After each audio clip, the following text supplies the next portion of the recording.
if I wanted to hire a news assistant for Sri and I, but they could work from home, I'd put out an ad in Adelaide, Sydney, Brisbane, Melbourne, and therefore it might look as if there are multiple jobs open, but actually it's really just hiring for one position.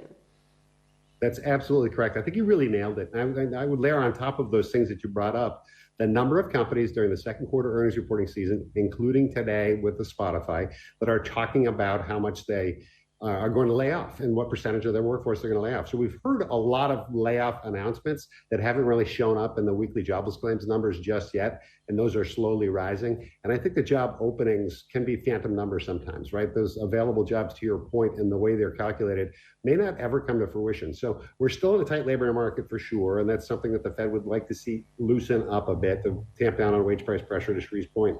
But I certainly think the numbers that are out there don't necessarily match up and are probably overstated terms versus the number of people that are looking for jobs. But I think it's really imperative for us to see the labor force participation rate pick up, right? And we'll get a better read on Friday when we get the jobs number. But I think that's going to be one of the things. And naturally, if that starts picking up, the unemployment rate's going to move higher, but it's going to move higher for the right reasons. So we've probably seen the low in unemployment. We'll likely see the participation increase, and all for the right reasons.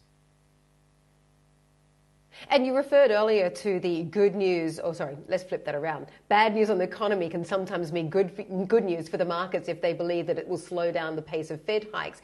But is that no longer going to work anymore? Because you've still got a lot of fiscal stimulus, right? And I wonder if there is any bad news on the economy, that it will just keep the fiscal spigots open. And there was a really interesting paper that was released during Jackson Hole saying that without constraints in fiscal stimulus, no matter how much the Fed hikes, it's not really going to bring down inflation to the desired degree.